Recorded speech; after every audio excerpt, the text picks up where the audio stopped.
ঘরে থাকলে হইব কি এই যে আমার শ্বশুর আইতেছে বুঝছো শোন আমরা তো বাইত নাই কেউ তোরা সারা হ্যাঁ আমার শ্বশুর আইলে তোর তালই হ্যাঁ আমার উল্টা আড়া কিছু কইস না ওই আইলে বালার মতন বন্দি হাইরা কোনো কিছু চাওয়ার হইলে তাহলে আমার শ্বশুর তো একটু কিট্ট মানুষ বুঝছো এমনা কইলে গলে না একটু তেল মারবে তে দেখবি গলবো তেলে কাজ না হইলে বেশি করে পাম দিবি পাম দিলেই দেখবি শ্বশুরে গলে আছে আচ্ছা ভাই আমি বুঝছি আবার কোনো উল্টা আড়া করিস না না না দিলাম আমি বুঝছি ভাই আইলে বন্দিস তাহলে আমি গেলাম বাজারও হ্যাঁ যাও যাও যাও আর আইলে কোচ যেন আমি বেশি কোন দেরি করতাম না আই পারবো মনে আচ্ছা আচ্ছা যাও ভাই আচ্ছা তাও আয়ুক আমি স্যারটা রেডি করে রই তাও এর লেগে ঘর থেকে কিছু আনি পুত্রা বেটা জামাই বেটা আসসালামু আলাইকুম তাহলে আসুন তাও বোন বোন বোন তাও স্যার বোন জামাই বেটা কো ভাই বাজার গেছে এলা তাও জুতাই নুকা জুতা তো টিহাদা কিরা অনেক দামি জুতা লেগে এই যে ফাউ দিন তাও ফাউ দিন বোন না না ফাও দিলে নষ্ট হয়ে যাবে গা আচ্ছা থাকেন থাক তাও বোন আমি আচ্ছা একটু করতে আই আচ্ছা আচ্ছা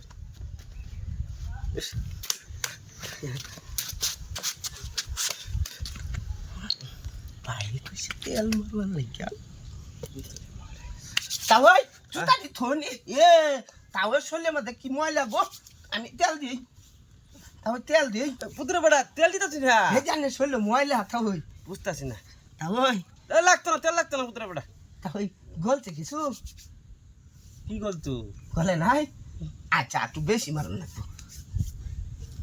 পুত্র বেটা তেল লাগতো না তাও তাও এই ঠ্যাঙ্গি মধ্যে আরে বেটা পাওয়ার মধ্যে ময়লা পড়তে না তো টিহার তেল নষ্ট করে না না ওটা দিই পুত্র বেটা হুদাই তাওই না তাওই গলতাছে না গলে না একটু বেশি দাও না বুঝতে দিলে পুত্র বেটা এত দামি তেল নষ্ট করে না বন্ধ গলে নাই তো ওই টিহারা হুনজে বেটা হ হ বিহা ভবিষ্যৎ বিরাট কামে লাগে তে গলে নাই তো ওই ভাই তো কইছি তেল মারলে কাজ না হলে ফার্ম দিবার লাগে তে তো বুঝো ফার্মে গুলবো তাও একটু বোন হ্যাঁ আমি আইতাছি করতে হ্যাঁ তেলটা তুই যত্ন রে ইস রে এত দামি তেল হ্যাঁ তাও বোন জানে আসসালামু আলাইকুম জামাই আইছো বেটা হ্যাঁ ভাই আইছো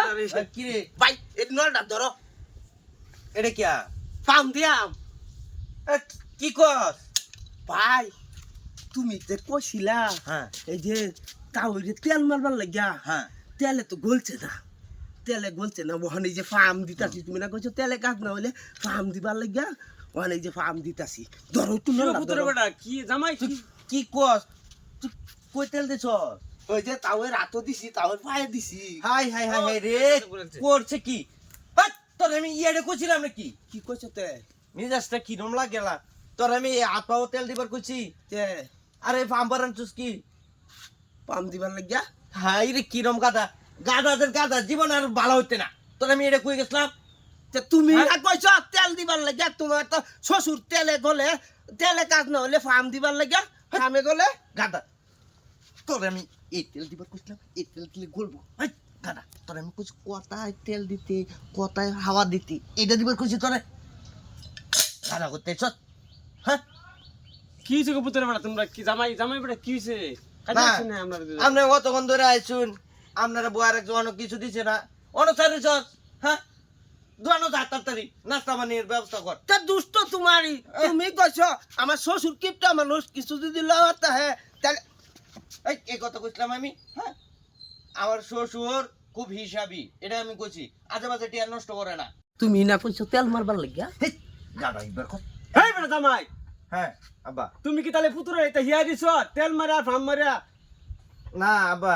আমার সব সম্পত্তি তুমি নি টাকা দখল করে না না না বাসি এগুলো কি ভাই কইছে আন্নে বলে কিপটা মানুষ আমি এটা কইছি আমি কইছি যে না, আমার শ্বশুর খুব হিসাবি আজেবাজে টিয়া নষ্ট করে না তোর আমি এটা কইছি বুঝছি তুমি স্বার্থবাদী লোভী জামাই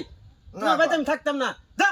না আব্বা আমরা বল বুঝতেছেন রাগ করুন না জান আব্বা বোন আমি পুত্র আমরা এটা হিয়া দিছে না ভাই কইছে আমারে ভাই ইয়া দিছে আমি বুঝছি তুমি এটা লোভী জামাই কি রে আমার জেরা লইতে আপকা ফুল বন্দেসা করে হ্যাঁ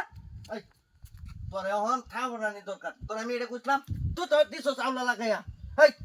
আমার ভাইয়ের দাওয়াত দিছি অনেকদিন পরে আছে একটু ধন সম্পদ লইয়াম বেশে চাইয়াম যেন আমরা একটা ব্যবসা বাণিজ্য করে খাইতে পারি তুই তো বলত এ সারা জীবন মানুষ গুলামি করে খাইবা কোনো আকল জ্ঞান নাই যা সব দিছো চাউলা লাগাই হেরা তুমি গুছা কইছো না কামারে বুঝাই করছি না এটা তো তুমি বুঝো না আমার চেয়ে এবার হাওয়া দে এই সাইকেলের পাম্পার দে ফার্ম দে মাঝে আসলে তেল দিলো এবার দে না বলত মুখে কথা না